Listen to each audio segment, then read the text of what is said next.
कोंबडी आधी की अंड? हा प्रश्न आपल्याला लहानपणापासून अनेक लोकांनी अनेक वेळा विचारला असेल. पण ह्यावर किंवा ह्यामधनं एक चांगला मोठा व्यवसाय उभा करू शकतो ह्यावर चर्चा कोणी केली नसेल. तीच चर्चा करायला आज आपल्यासोबत आहेत आपले आजचे गेस्ट मिस्टर दिलीप पात्रे आणि मिस्टर कुणाल पात्रे. सर, तुमचं दोघांचं आणि आपल्या प्रेक्षकांचं स्वागत आहे इनिशियलाइज ग्रुप प्रेझेंट्स माझा मराठी उद्योजकच्या एपिसोड 3 मध्ये.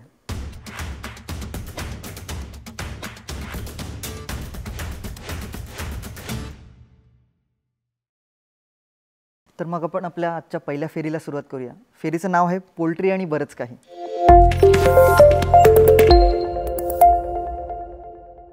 साधारण एक मराठी घराण्यात व्यवसायाची चर्चा कधीच होत नाही. सर, तुम्ही व्यवसाय स्वतः सुरू केलात आणि आजच्या घडीला आज इतक्या वर्षानंतर तुमच्या घरातले सर्व मला वाटतं व्यवसायात त्याच सेम व्यवसायात कुठेतरी कार्यरत आहेत. तर आपल्या प्रेक्षकांना तुम्ही काय सांगाल की व्यवसायाची चर्चा घरात होणं किती महत्त्वाचं आहे आणि तुमचा एकूणच मग त्यातनं प्रवास? व्यवसायाची चर्चा घरामध्ये व्हायला पाहिजे. खरं म्हणजे आपल्याकडे होत नाही हे तेवढंच खरं आहे. परंतु चर्चेमुळे आपल्याबरोबर जे मुलं असतात किंवा घरातली इतर काही भावंडं असतात त्यांनासुद्धा त्याची माहिती मिळते किंवा नक्की व्यवसाय म्हणजे काय करतायत. आणि अशी चर्चा केल्यामुळेच त्यांच्यात व्यवसाय हा रुजतो किंवा त्यांना त्याचे महत्त्व कळतं की व्यवसाय आणि नोकरी. आता सुरुवातीला मी सुद्धा नोकरीच केलेली आहे. खरं म्हणजे किंबहुना नोकरी करून व्यवसाय सुरू केलेला आहे. नोकरी करता करता व्यवसाय केला. परंतु त्याला थोडीशी लिमिटेशन्स आहेतच. म्हणजे ज्यावेळी आपण नोकरी करून व्यवसाय करतो त्यावेळी त्याला थोडंसं सेटबॅक मिळतो. परंतु फिनान्शियली बॅकग्राऊंड स्ट्रॉंग नसल्यामुळे कधीकधी आपण दोन्हीकडे पाय ठेवण्याचा प्रयत्न करतो किंवा ते करावं लागतं. तर असं करता करता 87मध्ये हा व्यवसाय मी सुरू केला. अच्छा. आणि त्यासाठी खरं म्हणजे मला माझे इनलॉज त्यांचा खूप सपोर्ट मिळाला.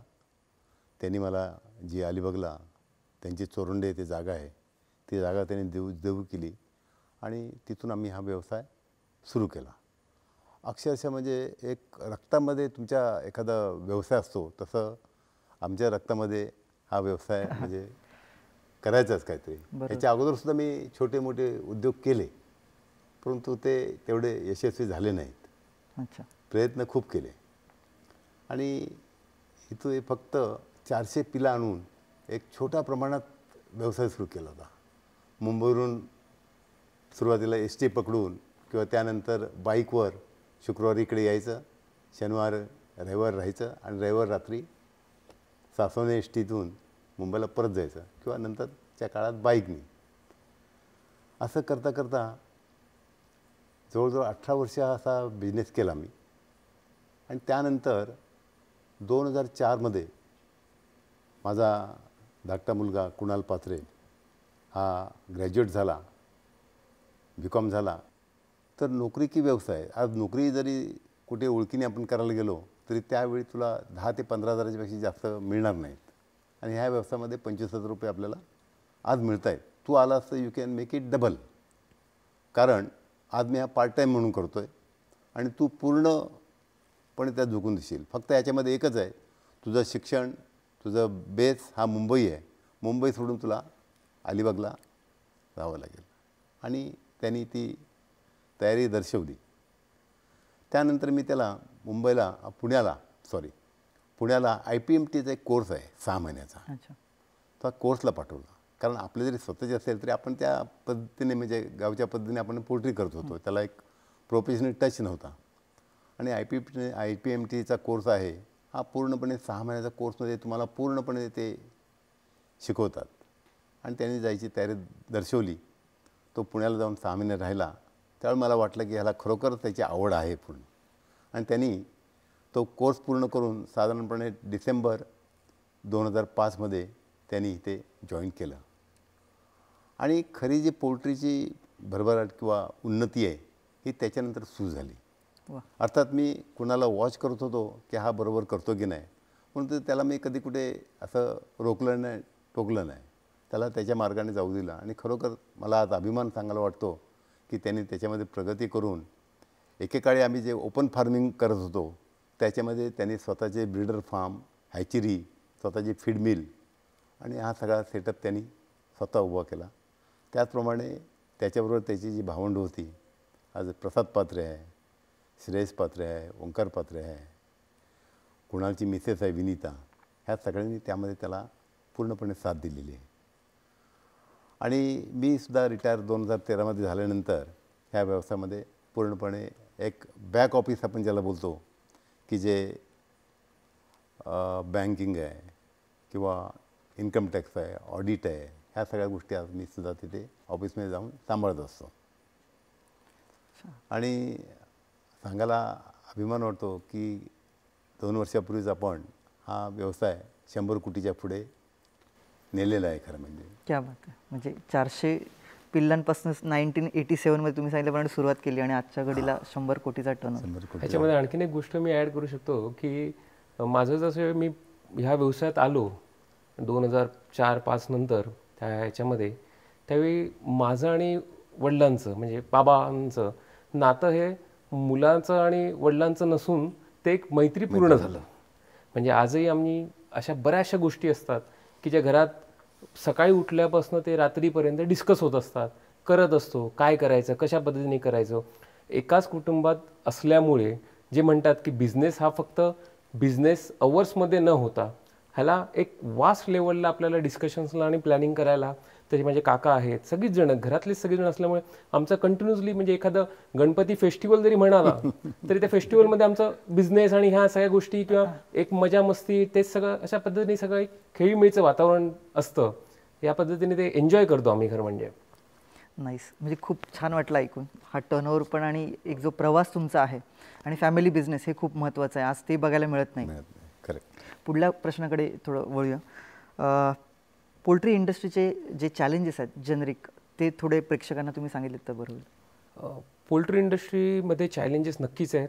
ॲग्रिकल्चर प्रोडक्ट आहे, ॲग्रिकल्चर बेस आहे, त्यामुळे कमोडिटी हे नेहमी अप अँड डाऊन्समध्ये चालतं. आज कुठलीही कमोडिटी मार्केट घ्या, त्याच्यामध्ये जे अप अँड डाऊन्स आहेत तसेच पोल्ट्रीमध्ये सुद्धा खूप चॅलेंजेस आहेत. पण ज्या ठिकाणी जास्त चॅलेंजेस आहेत तिकडे जास्त फायदासुद्धा आहे. रिस्क जास्त आहे पण फायदाही जास्त आहे. बर्ड फ्लू बघितला 2006चा, मी ज्यावेळी सुरुवात केली त्याचवेळी 3 महिन्यानंतर बर्ड फ्लू बघितला. बर्ड फ्लू हा माझ्या करिअरसाठी खरं म्हणजे एक चांगला पुश राहिला, चांगला ब्रेक राहिला की त्याच्यानंतर मला खूप चांगली उत्तेजन मिळालं आणि एक चांगला स्कोप मिळाला. आज 2006चा बर्ड फ्लू आणि 2020चा कोरोना, 2006च्या बर्ड फ्लूपेक्षा जवळजवळ 10 पट मोठा कोरोना आहे. हो हो. म्हणजे बर्ड फ्लू आमच्यासाठी एक काय म्हणतात एक छोटं हे राहिलं. करोनासुद्धा तसंच राहिलेलं आहे. त्याच्यामध्ये खूप लॉसेस झाले, खूप नुकसान झालं. पण होतं असं की तुमचा व्यवसाय तुम्ही ज्यावेळी करत असतात त्यावेळी कन्सिस्टंटली करत राहणं, सातत्यपूर्ण करत राहणं आणि त्याच्यामध्ये काहीतरी नवीन नवीन गोष्टी घडवणं, तुमची प्रोडक्टिव्हिटी असू दे. कारण का ॲग्रिकल्चर प्रोडक्टमध्ये तुमच्या हातात सेलिंग रेट नसतो. तुम्हाला काय रेटने विकायचं आहे हे तुमच्या हातात नसतं. पण तुमचा उत्पादन खर्च, कॉस्ट ऑफ प्रोडक्शन कशी कमी ठेवायची हे तुमच्या हातात असतं. अच्छा. हे तुम्ही करण्यासाठी जे जे करतात ते फार महत्त्वाचं आहे. जसं आता मी तुम्हाला सांगतो की आता माझ्या बर्ड फ्लू ह्याच्यामध्ये कोरोनाच्या ह्याच्यामध्ये ज्यावेळी लॉसेस होत होते त्यावेळी आम्ही खूप मोठ्या प्रमाणावरती चिकन कट करून फ्रोझनमध्ये करून घेतलं. त्यानंतर आम्ही हार्वेस्टिंग पिरियडमध्ये आपला जो गोडाऊन आहे किंवा सायलो जो आहे त्याच्यामध्ये आपण ग्रेन स्टॉक करतो. ह्या सगळ्या गोष्टी अल्टिमेटली आम्ही करण्याचा उद्देश जो असतो हा कॉस्ट ऑफ प्रोडक्शन कशी कमी ठेवू आणि त्याच्यासाठी आम्ही रात्रंदिवस प्रयत्न करत असतो. तर कुठल्याही पोल्ट्री असू दे किंवा कमोडिटी प्रोडक्ट असू दे याच्यामध्ये कॉस्ट ऑफ प्रोडक्शन कमी ठेवण्यासाठी ज्या काही टेक्नॉलॉजी आहेत, ज्या काही बिझनेस ट्रिक्स आहेत किंवा जे काही बिझनेस ट्रेंड्स आहेत की नवीन नवीन जे काही येतात ह्या सगळ्या गोष्टी आत्मसात केले पाहिजेत.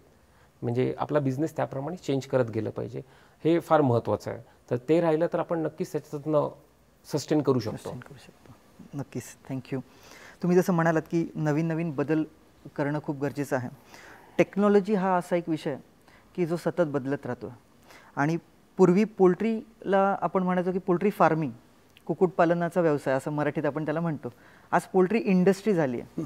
तर मग टेक्नॉलॉजी आणि पोल्ट्री इंडस्ट्री यांचं किती एक जवळचं नातं आहे, किंवा पोल्ट्री इंडस्ट्रीमध्ये टेक्नॉलॉजी आपण कशी आणू शकतो आणि त्याच्यातनं 100 कोटीचा व्यवसाय कसा करू शकतो हे सांगितलं तर थोडंफार बरं पडेल. पोल्ट्री इंडस्ट्री हा शब्द खरं मी तुम्हाला सांगू ना की या पोल्ट्रीला इंडस्ट्री म्हणण्याची गरज किंवा कळलं कधी लोकांना तर बर्ड फ्लूमध्ये.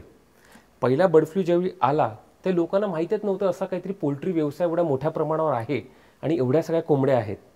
ज्यावेळी बर्ड फ्लू आला त्यात नुकसान झालं त्यावेळी सगळीकडे लोकांची चर्चा झाली ही इंडस्ट्री आहे ह्याचं म्हणजे त्यावेळी उदयास आली ही एक इंडस्ट्री.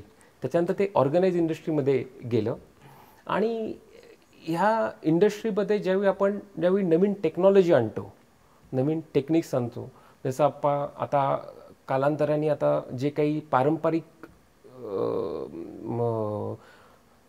जे पक्षी होते जी पिल्लं होती ती थोडीशी बाजूला होऊन जाऊन आता नवीन त्याच्यामध्ये बदल आलेले आहेत. जसं पोल्ट्रीमध्ये फक्त टेक्नॉलॉजी ही एखाद्या सॉफ्टवेअर एखादी सिस्टीम्स ह्याच्यापुरतं मर्यादित नाही आहे.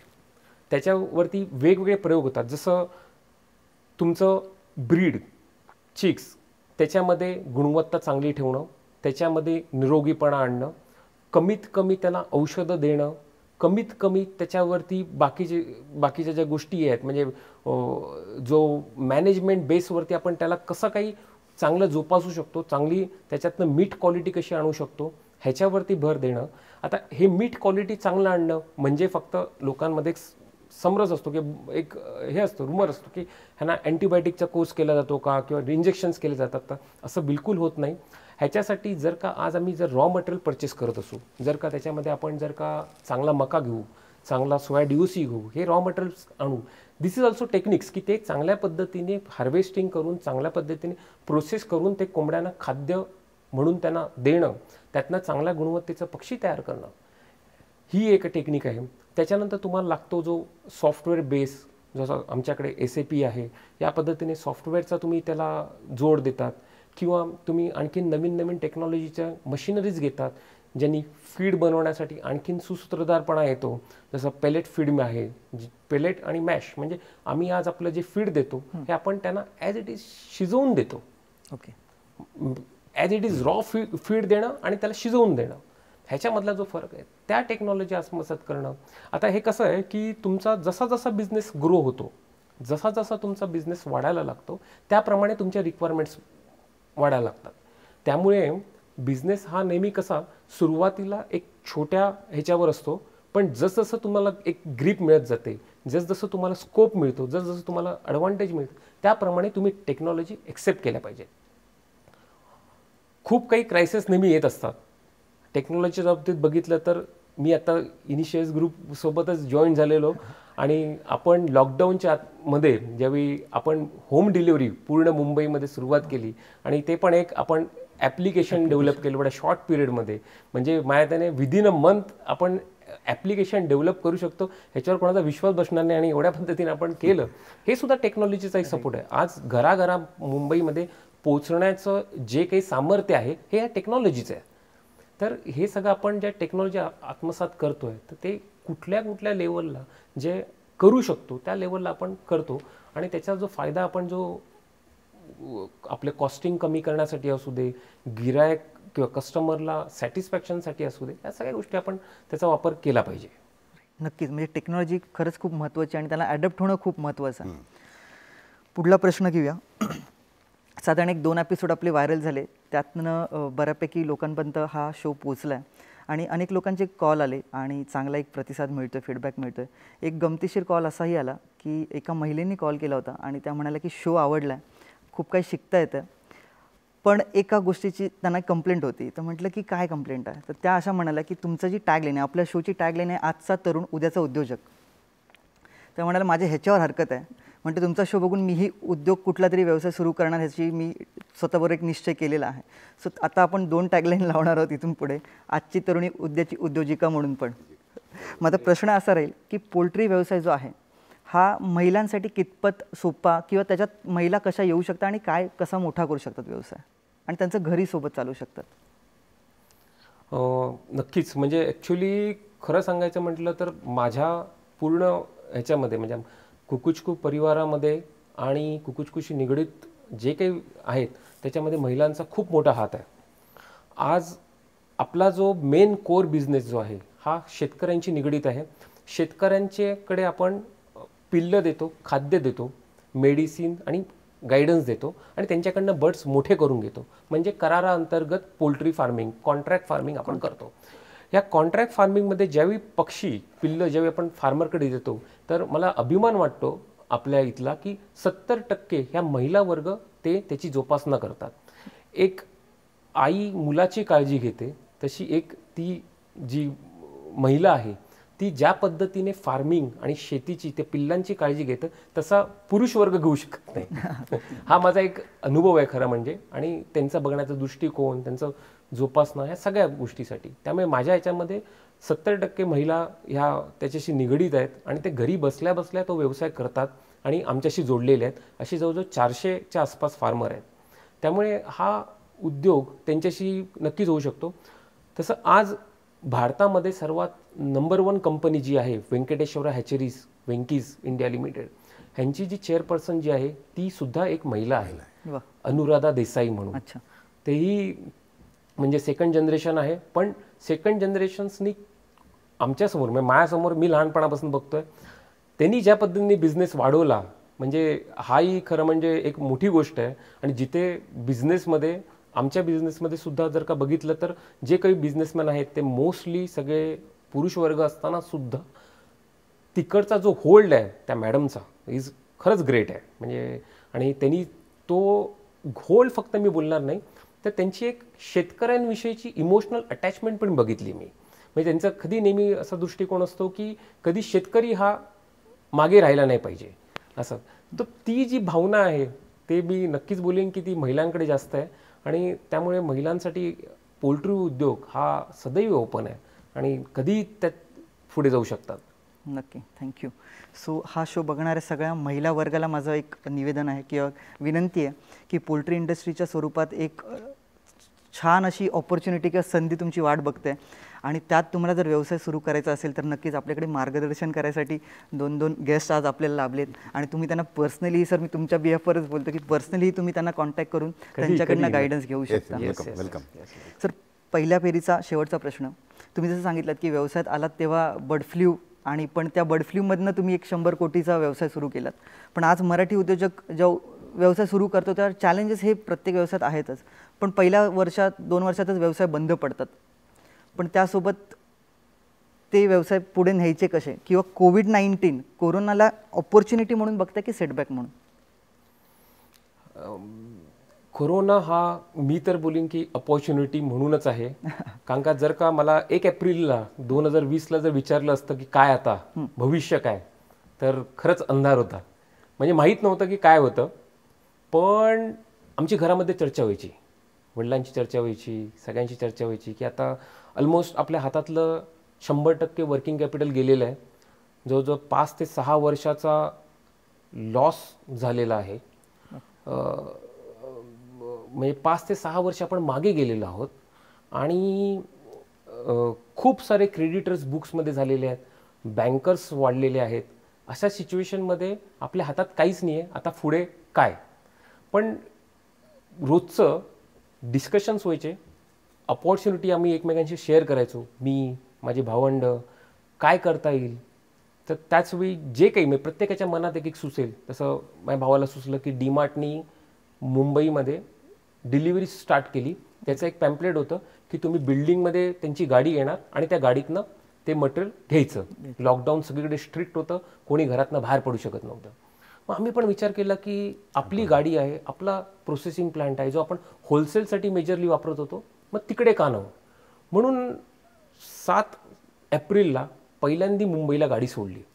एक जवळच्या आसपासचे जे काही मुंबईतले होते, कारण वडिलांची सर्व्हिस, आमचं सगळ्यांचं बॅकग्राऊंड मुंबईचं असल्यामुळे एक 7 पण नाही 5 ते 6 बिल्डिंगच्या ऑर्डर्स घेतल्या आणि गाडी सोडली. गाडी सुटल्यानंतर ज्यावेळी ती बिल्डिंगमध्ये गेली आणि ज्या पद्धतीने लोकांचा रिस्पॉन्स बघितला, मग एव्हरी डे रोजच्या रोज गाडी मुंबईला जायला लागली. म्हणजे ही एक अपॉर्च्युनिटी राहिली की आम्हालाही माहीत नव्हतं की असं काहीतरी होऊ शकतं. कारण का तिकडे लोकांना मिळत नव्हतं, घराच्या बाहेर पडता येत नव्हतं, बाहेर गेल्यानंतर गर्दी नाही करायची, ह्या सगळे नियम. त्यातनं आपल्याला कुठेतरी एक मार्ग मिळाला. जवळजवळ आपण हे एप्रिल महिना पूर्ण केला, नंतर कळायला लागलं की आपण प्रत्येक बिल्डिंगपर्यंत पोचू शकत नाही. मग माझ्याच घरातले काही नातेवाईक मुंबईमध्ये होते, त्यांना तिथे गोडाऊन उभे करून दिले वेगवेगळ्या ठिकाणी. काही ओळखीपायकीचे होते, त्यांना गोडाऊन उभे करून दिले. आपल्या ॲप्लिकेशनचा वापर करून नंतर सुरुवात केली होम डिलिव्हरी. ह्या सगळ्या अपॉर्च्युनिटीच्या गोष्टी आहेत. आणि ह्या काळामध्ये झालं काय, खरं सांगायचं म्हटलं तर आमचं बॅक ऑफ द माइंड खूप बिझी राहायला लागलं. सातत्याने आपण निगेटिव्ह विचार करत राहणं की आता उद्या काय होणार, ह्याच्यापेक्षा तुम्ही आज काय करू शकता, तुमच्या हातात कुठल्या गोष्टी आहेत त्याच्यावर कॉन्सन्ट्रेट करूया. आणि ही गोष्ट आपल्याला पुढाकार मिळाली. आणि ह्याच्यामध्ये खरं सांगायचं म्हटलं तर आज वडील रिटायर होऊन जवळजवळ 8 वर्ष झाली. आई रिटायर होऊन आज जवळजवळ तेवढीच वर्ष झालेली आहेत. काका असू दे किंवा बाकीचे असू दे, हे वयस्कर माणसांना आम्ही डगमगताना बघितलं नाही. उलट त्यांनी आम्हाला सपोर्ट दिला की होईल काहीतरी, काय होईल, कसं होईल. म्हणजे हे सगळे प्रश्नांची उत्तरं माहीत नाहीत म्हणून तर आपण बोलतो की उद्याचं काय माहीत नाही आहे. तर त्या ह्याच्यामध्ये सुद्धा त्यांनी जो सपोर्ट दिला की आम्ही जे करतो ॲक्टिव्हिटी त्याला सपोर्ट दिला, ह्या सपोर्टमधूनच कुठेतरी आपण पुढे जाऊ शकलो. आणि त्यातनं एक काहीतरी नवीन अपॉर्च्युनिटी क्रिएट झाली. आज मुंबईमध्ये नाही म्हटलं तरीसुद्धा 2,500च्या आसपास आपले कस्टमर जे आहेत आणि ते रेग्युलरली चिकन घेत आहेत. आमच्या येत्या या मार्चपर्यंतचा टार्गेट आहे की आम्हाला ते 20,000पर्यंत पोचायचं आहे मुंबईमध्ये. आणि हे सगळे अपॉर्च्युनिटी, हा जो बिझनेस नवीन अपॉर्च्युनिटी आहे की घराघरामध्ये आपलं कुकुचकूचा ब्रँड घेऊन जाणं, ही अपॉर्च्युनिटी आपण बोलू शकतो. आणि उद्याचा काळ, उद्याचं मार्केट जर बघितलं तर ते ओपन मार्केट आहे. ह्याच्यामध्ये मल्टीनॅशनल कंपनी येतील, बऱ्याचशा गोष्टींचे प्रयोग होतील. तर त्या प्रयोगामध्ये आपण कुठे मागे पडणार नाही, कारण का आजपर्यंत आम्ही होलसेलचा बिझनेस करत होतो, तर कुठेतरी आपण रिटेलशी जोडलं गेलो. नक्कीच. कोविडमध्ये जे व्यवसाय बंद झालेत ते ह्या ऑपॉर्च्युनिटीच्या स्टोरी ऐकून पुन्हा नवीन उमेदीने सुरुवात करतील याची खात्री आहे. सर, आता पुढच्या फेरीला सुरुवात करूया. फेरीचं नाव आहे ज्ञान सेशन.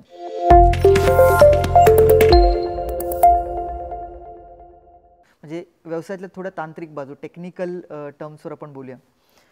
तुम्ही स्वतः एक इन्कम टॅक्स ऑफिसर म्हणून सर्व्हिस केलेली आहात एक चांगल्या पिरियडसाठी. तर तुम्ही नॉर्मली असं होतं की व्यवसाय जो आहे तो केला जातो पण ऑन पेपर मेंटेन नाही राहत. तर टॅक्सेशनबद्दल किंवा बुक्स ह्या गोष्टींवर तुम्ही काय सांगाल, काय माहिती द्या? तुम्ही जे बोललात ते खरोखर बरोबर आहे. खूपशा गोष्टी आपण पेपरवर आणत नाही आहे किंवा टॅक्स जो हा पार्ट आहे असं आपल्याला वाटतं कोणालाही टॅक्स भरणं आवडत नाही आहे. परंतु टॅक्स भरल्याशिवाय तुमची प्रगती होऊ शकत नाही. कसं काय? कारण टॅक्स न भरलेला पैसा जो असतो ह्यालाच ब्लॅक मनी बोलतात. आणि ज्यावेळी तुम्ही टॅक्स भरून जे कमवता ह्याचा अर्थ तुम्ही ते व्हाईटमध्ये किंवा पेपरवर आणलेलं आहे. आजकाल काय आहे, तुम्हाला बिझनेस खरोखर मोठा करायचा असेल, ग्रो करायचा असेल ना, तर मी तर आव्हान करेन की मॅक्झिमम जो बिझनेस आहे हा तुम्ही पेपरवर आणला पाहिजे किंवा बुक केला पाहिजे आणि टॅक्स भरला पाहिजे. कारण काय होतं की ज्यावेळी बिझनेस हा मोठा होत असतो त्यावेळी तुमची फायनान्शियल कॅपॅसिटी किती असेल तरी ती कमी पडते. अशावेळी तुम्हाला बँकांची गरज लागते.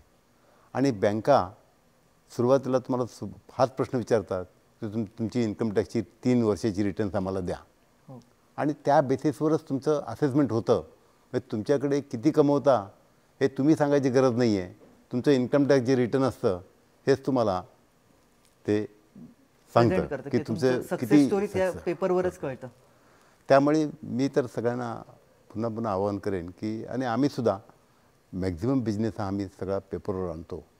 आणि म्हणतो तुम्हाला मी ओपनली सांगितलं की आपला बिझनेस किती मोठा आहे किंवा आपल्यापरीने झालेला आहे, 100 कोटीच्या वर गेलेला आहे. कारण की तेवढं आपण पेपरवर सगळं दाखवलेलं आहे खरं म्हणजे. आणि ह्याच्यावरच तुमचे प्रगती अवलंबून आहे, पण ते आपल्या लक्षात येत नाही आहे. आणि साधारणपणे डिमॉनिटायझेशनच्या नंतर तर त्याला फार महत्त्व आलेलं आहे. म्हणजे ओव्हरऑल आता आपल्या इंडियातून हा काळा पैसा फार कमी झालेला आहे खरं म्हणजे. त्यामुळे मी सांगेन की ह्या पद्धतीने प्रत्येक बिझनेसमॅननी राहायला पाहिजे, वागायला पाहिजे. नक्कीच. सो थोडक्यात आपला व्यवसाय ऑन पेपर असणं खूप गरजेचं आहे. टॅक्सेशन किंवा टॅक्स भरणं आणि तो गव्हर्नमेंटला शोकेस करणं. जर व्यवसाय मोठा करायचा असेल, बँककडनं लोन घ्यायचं असेल तर तुमचा टर्नओव्हर दिसणं खूप गरजेचं आहे. सर पुढला प्रश्न तुमच्यासाठी आहे. जसं म्हणाले की 100 कोटीचा व्यवसाय, पण तो नुसता टॅक्सेशननी होत नाही, तर गव्हर्नमेंटची त्याला कुठेतरी हातभार किंवा एक मदत लागते, ती म्हणजे स्कीमच्या स्वरूपात. तर कुठल्याही 2 गव्हर्नमेंट स्कीम्स किंवा गव्हर्नमेंटच्या स्कीम्सची माहिती कशी मिळेल आणि त्याचा एक लाभ कसा घेता येईल उद्योजकाला, याची थोडीशी माहिती द्या. गव्हर्नमेंटच्या बऱ्याच स्कीम्स आहेत पोल्ट्री रिलेटेड, पोल्ट्री व्यवसायासाठी. सर्वात चांगला आणि महत्त्वाचा जो प्लॅटफॉर्म जो आहे डिरेक्टली पोल्ट्रीमध्ये इन्व्हेस्टमेंटचा, तो म्हणजे नाबार्डच्या स्कीम्स आहेत. आज तुम्ही नाबार्डच्या वेबसाईटवरती गेलात तर त्याच्यामध्ये broiler farm, layer farm, broiler farms काय कॅपॅसिटीज असला पाहिजे, किती कॅपॅसिटीचा, आणि प्लस त्याच्यासाठी काय काय इक्विपमेंट्स लागतात, त्याचे स्ट्रक्चर्स, सगळं काही त्याच्यावरती अवेलेबल आहे. आम्ही आत्ता ब्रॉयलर फार्ममध्ये काम करतो, ब्रॉयलर इंडस्ट्रीमध्ये. तसंच लेअर फार्ममध्ये आहे. त्याच्यामध्ये केजेस किती टाकायच्या, शेडची बांधणी किती असली पाहिजे, कितीच्या पक्ष्यांसाठी किती इन्व्हेस्टमेंट असली पाहिजे, ह्या सगळ्यांचा त्यांनी व्यवस्थित पद्धतीने अभ्यास करून त्याच्या स्कीम डिझाईन केलेल्या आहेत. कारण का ह्याच्यामध्ये सुद्धा जो टेक्निकल जो अभ्यास आहे हा इंडस्ट्रीमधनंच अवेलेबल झालेल्या गोष्टींवरती त्यांनी बसवलेला आहे. त्यामुळे तसंच नाबार्डबरोबर स्टेट गव्हर्नमेंटच्या सुद्धा काही स्कीम्स आहेत. आणि स्टेट गव्हर्नमेंट्समध्ये जसं फीड इंडस्ट्री, गोडाऊन्स, त्या रिलेटेडही MSMEसाठी स्कीम्स आहेत. या अशा बऱ्याचशा स्कीम्स आहेत. या स्कीम्सचा अभ्यास करत असताना एक लक्षात ठेवलं पाहिजे की आत्ताच्या गव्हर्नमेंटच्या जेवढ्या काही स्कीम्स आहेत ह्या सगळ्या रूट केल्या जातात नॅशनलाइज और आपल्या प्रायव्हेट बँकिंग थ्रू. त्यामुळे बँकिंग हे आपल्यासाठी फार महत्त्वाचं आहे. जर तुम्हाला स्कीम्स अवेल करायच्या असतील तर तुम्हाला बँकेमध्ये तुमची एक हिस्ट्री असावी लागते, बँकेचा विश्वास तुमच्यावर असायला पाहिजे. आणि आता जसं बाबांनी सांगितलं की ज्या काही स्कीम्स येतात मार्केटमध्ये, जे काही हे येतात, ह्याचा बेस आहे तुमचा बिझनेस आहे, ऑन पेपर पाहिजे. मग तुमचा बिझनेस तुम्ही ऑन पेपरवरती ठेवून स्वतःचं भांडवलनी तुम्ही सुरुवात करू शकतात.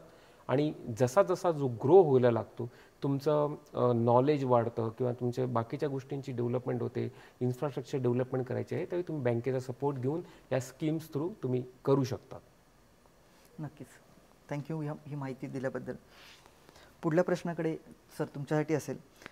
व्यवसाय म्हटलं की वेगवेगळ्या टीम्स असतात. HR डिपार्टमेंट आहे, प्रोडक्शन डिपार्टमेंट आहे, त्यासोबत मार्केटिंग डिपार्टमेंट पण आलं. व्यवसाय मोठा झाला की ह्या टीम्स येतात. पण जेव्हा सुरुवात आपण करतो, लहानापासून जेव्हा व्यवसाय सुरुवात होते, तेव्हा आपण स्वतःच एक मार्केटिंग मॅनेजर म्हणून पण असतो, बाकीचे रोल्स आपणच करत असतो. तर हे असं सगळं करत असताना कुठेतरी आपण एक रिलेशनशिप बिल्ड करतो आणि मग ती थोड्या दिवसानंतर ती आपण कुठे ना कुठे कळत न कळत त्या गोष्टी आपल्या ती माणसं आपल्या संपर्कातून निघून जातात. पण तुमच्या बाबतीत एक गोष्ट मी प्रामुख्याने ऐकतो जेव्हा मीही बाहेर बोलतो लोकांशी, की तुम्ही आजही इतक्या वर्षानंतर खूप सारे रिलेशनशिप तसेच मेंटेन ठेवलेले आहेत आणि ते कुठेतरी पुन्हा 10 वर्षांनी 20 वर्षांनी फायद्याच्याच आहेत व्यवसायासाठी. ह्याबद्दल काय बोलाल? Business relationship. बिझनेसमध्ये मी सांगेन की बिझनेस करताना प्रत्येक व्यक्तीने, बिझनेसमननी एक लक्षात घ्यायला पाहिजे की विन विन पोझिशन पाहिजे. म्हणजे आपण ज्याच्याबरोबर डिलिंग करतो आहे त्यालासुद्धा कमवता आलं पाहिजे, आपण पण कमवता आलं पाहिजे. प्रत्येक वेळी मीच कमवणार आणि दुसऱ्याला कमवता येणार नाही असं असता कामा नये. म्हणून तर आमचं एक घोषवाक्य आहे, ते महत्त्वाचं म्हणजे deal with us, progress with us. म्हणजे तुम्ही आमच्याबरोबर डिलिंग करा, नक्की आमची प्रगती होणारच आहे, तुमची पण प्रगती होईल. ह्याच्याबरोबर आपले पर्सनल रिलेशन पण महत्त्वाचे असतात. माझ्या संपर्कात आलेले प्रत्येक व्यक्ती म्हणजे काय की आपण बियॉन्ड द बिझनेस बोलतो तसं तुम्ही रिलेशन मेंटेन केले पाहिजे. आणि हे आपल्यावर अवलंबून आहे. हे बिझनेसचं आपण करत असतो, परंतु मी ते करता करता प्रत्येकाची वैयक्तिक माहिती घेतो. म्हणून त्याच्यामध्ये त्याची डेट ऑफ बर्थ, त्याची ॲनिव्हर्सरीची डेट ही माझ्याकडे मेंटेन केलेली असते. आणि वर्षातून एकदा दोनदा म्हणजे ॲनिव्हर्सरी आणि डेट ऑफ बर्थला एक माझ्याकडून त्याला रात्री बरोबर 12:02 एक मेसेज जातो.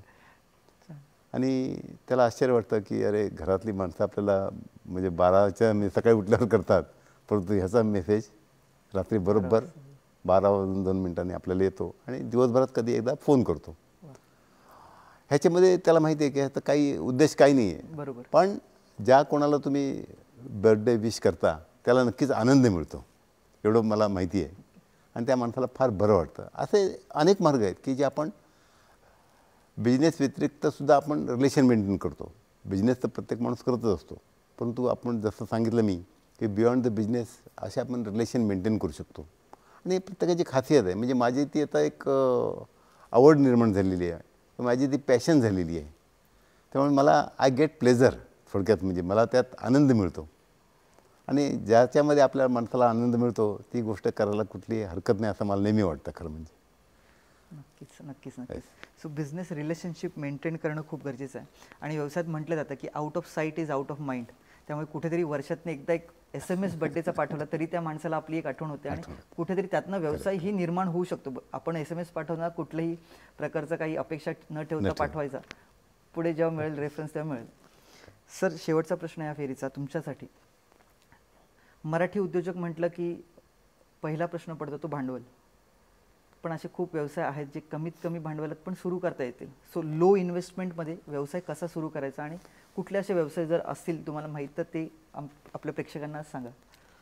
नक्कीच. इन्व्हेस्टमेंट, भांडवल हे आपण ऐकलं की आपल्याला फक्त डोळ्यासमोर पैसा येतो. मी बोलीन की बिझनेस करण्यासाठी पैसा एक लागतोच, तो तर महत्त्वाचा घटक आहे, पण तेवढंच लागतं असं नाही आहे. तुमची investment in times, investment in skill, investment in manpower, तुमची बाकीच्या गोष्टी, तुम्ही कसे राहतात, कसे वागतात, तुमची डे टू डे ॲक्टिव्हिटी, तुम्ही या सगळ्या गोष्टी इन्व्हेस्टमेंटच्याच आहेत आणि त्याच्यामध्ये तुम्हाला इन्व्हेस्टमेंट करायचे आहेत. जनरली कसं होतं की बिझनेस चालू झाल्यानंतर आपण खूप मोठा बिझनेस करायचा आहे हे प्रत्येकाचं स्वप्न असतं आणि प्रत्येकाचं असलं पाहिजे. पण त्याच्या ज्या स्टेप्स असतात, पहिली पायरी, दुसरी पायरी, ह्या पहिल्या पायरीमध्ये अशा स्टेप्स असल्या पाहिजेत की तो घसरला, ती पायरी जरी व्यवस्थित नाही पडली तरीसुद्धा आपण दुसऱ्या पायरीपर्यंत गेलो पाहिजे. एक स्टेप मागे जरी आलो तरी पुढे जाता आलं पाहिजे.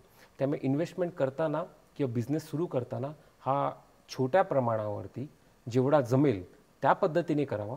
आपले स्वतःचे अनुभव, आपले स्किल, आपलं सगळं डेव्हलप करावं आणि हे स्किल, अनुभव डेव्हलप करायला ओव्हरनाईट कुठेच रुजत नाहीत.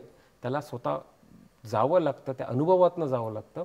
ह्या पद्धतीने इन्व्हेस्टमेंटच्या एक एक स्टेपनी तुम्ही पुढे जाऊ शकता. त्यामुळे मी असं बोलीन की आजपर्यंत मी जे काही बिझनेस केले, जसं वडिलांनी केली, वडिलांनी सुरुवात केलेली होती, आम्हाला नवीन करण्यासाठी आमची ऑलरेडी एक स्टेप होती. त्यानंतरच्या पुढच्या ज्या स्टेप्स आम्ही घेत गेलो, हॅचेरी असू दे, हॅचेरी आम्ही पोल्ट्री शेडमध्ये सुरुवात केली. ब्रीडर फार्म होता, तो ब्रीडर फार्मही आम्ही एक साधा जिथे आपली कोण बोलू शकणार नाही अशा फार्ममध्ये सुरुवात केली आणि कमी कॅपॅसिटीवर सुरू केलं. कॉन्ट्रॅक्ट फार्मिंग असू दे, तिथे लाईन सुपरवायझर नव्हते, तर पहिला लाईन सुपरवायझर मी म्हणून काम करत होतो. इवन आत्ताचंच प्रोसेसिंग प्लांट असू दे, हे सुद्धा एक छोटंसं बीज लावल्यासारखं आम्ही छोट्या गोष्टी करत जातो आणि नंतर मग ते कालांतराने सातत्याने त्यातनं काहीतरी आपल्याला मिळत जातं, आउटपुट मिळतो, फायदा मिळतो, तोटाही होतो. ह्या अनुभवातून आपण जे शिकत जातो आणि इन्व्हेस्टमेंट्स वाढत जातात आणि त्यावेळी जाऊन ते कुठेतरी मोठ्या इन्फ्रास्ट्रक्चरमध्ये डेव्हलपमेंट होते. पण मी एक सांगेन की ज्यावेळी मोठी इन्व्हेस्टमेंट किंवा मोठं ज्यावेळी करण्याचं जे काय म्हणतात एक कॉन्फिडन्स आपल्याला लागतो, ह्या छोट्या गोष्टीतनंच कुठेतरी येऊन गेलेला असतो. आणि त्या पद्धतीने इन्व्हेस्टमेंट करताना हा नेहमी विचार केला पाहिजे की आपण कशा प्रकारे, कुठे, कशी इन्व्हेस्टमेंट करतोय या पद्धतीने. कारण सुरुवातीचे ज्या स्टेप्स असतात ह्या फार महत्त्वाच्या असतात, नंतर स्टेप्स भरारीच्याच असतात असंच मला वाटतं. नक्कीच खूप छान माहिती दिली. आणि म्हणजे मलाही स्वतःला पर्सनली एक इन्व्हेस्टमेंट म्हटलं की फक्त पैशाची गुंतवणूक नसून त्याला खूप अनेक वेगवेगळ्या बाजू आहेत, त्या मलाही आज कळल्या आणि प्रेक्षकांनी. धन्यवाद. ही होती आपली दुसरी फेरी. सुरुवात करू ह्या राऊंडच्या आपल्या शेवटच्या फेरीला. फेरीचं नाव आहे फक्त लढ म्हणा.